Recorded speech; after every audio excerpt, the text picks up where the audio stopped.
years after the landmark Women's March in South Africa, a young girl from South Africa, 18 years old, from Durban, a secretary from Durban, was about to have her own landmark moment in faraway London at the Lyceum Theatre. The lights had dimmed, and she was on stage representing her country and the hopes of thousands of young girls. She was up there, her heart racing. There were no flashing cameras. There were no broadcast. There was no television back then, certainly no social media. And she was up there, crowned as South Africa's very first Miss World. This was in the year 1958. And I have the pleasure of welcoming today Miss Penny Ray. She's, and that first flight, she went all the way from Durban to London on her own. She was 18. She took 3 flights on Trek Air. It took her 3 days. She went all the way from Durban to London. And here we have Penny Ray. In conversation. Before the spotlight went global, South Africa's very first Miss World. Penny Ray was one of the earliest title holders in the pageant's history when she was the first African to become Miss World 1958. She's in conversation with Renuka Methil, managing editor of Forbes Woman Africa and Forbes Africa.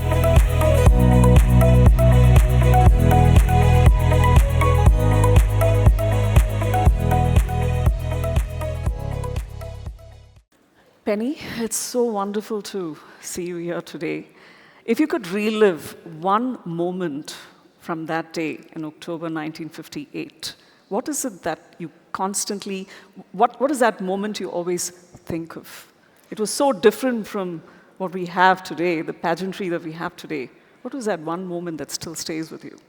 Well, it was the most incredible moment. First of all, there I was representing South Africa.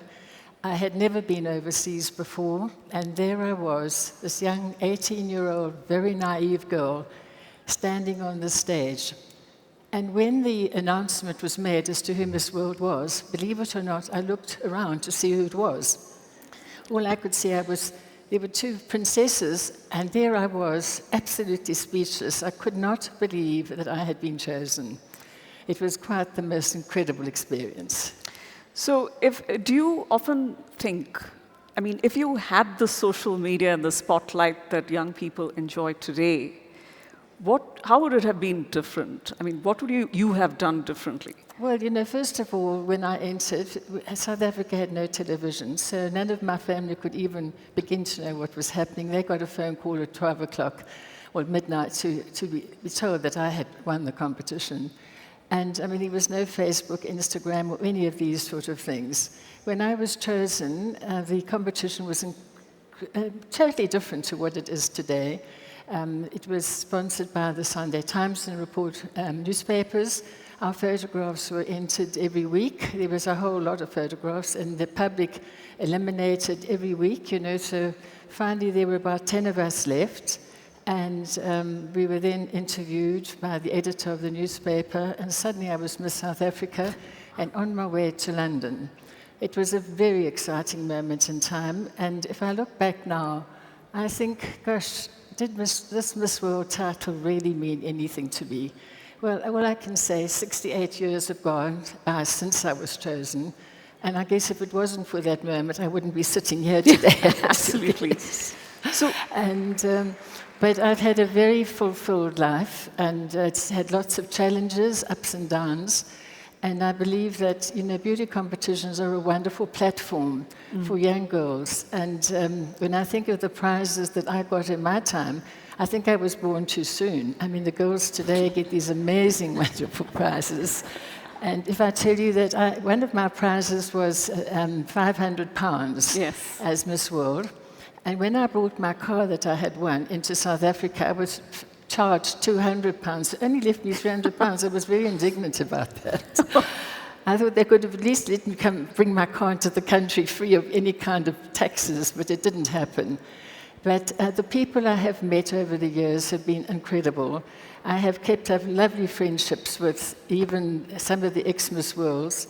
In fact, a couple of years ago, the Miss India of 1966, her and her husband came to spend 2 weeks with me, and I had the pleasure of showing her around this beautiful country. And also, the Master of Ceremonies at the time of the Miss World, I kept up a friendship with him for over 40 years. It was very interesting. We sort of wrote letters and, about his country, my country, and I've created lots of friendships over the years, which I value. Right. I think my friends are my wealth. Wow. So you do have a lot of young people, beauty queens, endorsing campaigns and causes. At that point, when you won, what was the scene? I mean, this was a complex period in South Africa as well. Yes. So representing South Africa on the global stage, how were you received on the global stage? Well, first of all, there I was representing South Africa. I had to be the best ambassador I could possibly be. And I mean, all the people that I met were obviously curious about life in South Africa. But I told them, I said to everyone that I spoke to, I said, well, why don't you come and see for yourself how beautiful this country is?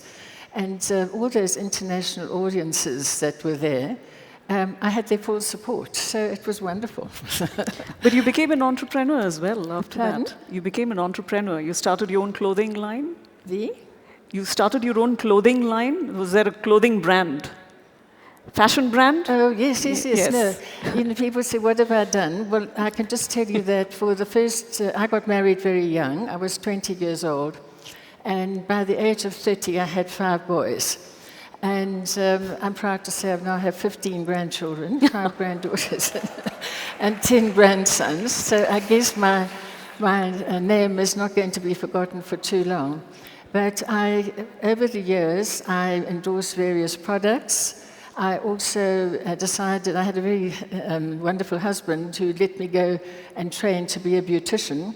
So I opened up my beauty salon on the farm, which I ran for 14 years, and it was fantastic. I've also run a guest house. I've also been a guest speaker on many occasions. And now that I've got this ripe old age, I'm now sort of playing golf, and I play bridge. And I've also, over the years, done quite a lot of charity work, having had flowers through my home or various other functions, either for the Heart Foundation or Boys Town. And I've always tried to keep abreast of everything. And I say to young people who enter these beauty competitions, always be the best that you can be, and don't ever try to be somebody you're not. And go by your gut feeling. And if you have that feeling, when in doubt, don't. It's a very good thing to remember.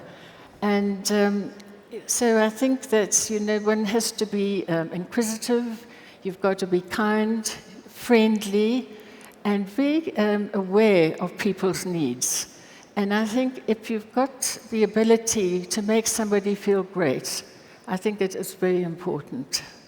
So what is one piece of advice you would give your 18-year-old self? I'm very curious to know, there's no time actually. How did you take those 3 flights on your own all the way to London? Well, I must tell you, when I'm flying to London for the first time on Trek Airways, our first stop was in Entebbe, then it was Cairo, then Malta, finally Luxembourg. And then we had to take a train. I actually can't remember how I got to London, to be quite honest. All I remember was sitting in the train and being absolutely flabbergasted at all those TV aerials, something I'd never ever seen in my life. And then we got to the hotel, and we were all designated. I shared a room with Miss Canada. And I can only say that I was very lucky that there weren't so many contestants as there are today, because quite honestly, I may not have had a chance, because there are so many, countries from all over the world represented. But I think it really opened up many doors, and I've had wonderful experiences. And I'd love to share them all with you today, but we've got exactly a few minutes. But I've been very honored to have been invited today, and thank you so much. Penny, one last question. I have exactly 30 seconds. What is the one piece of advice you would have given your 18-year-old self? To my 18-year-old self, I'd have to say, well, be as confident as you can. Try and be the best that you can. And, well, just got to smile out there and be friendly. Yeah. Ladies and gentlemen, I got permission from her to actually mention her age. She's 86, but does she look it? I think she's the most beautiful woman in the room today. Round of applause for Miss Penny Ray. Thank you so much.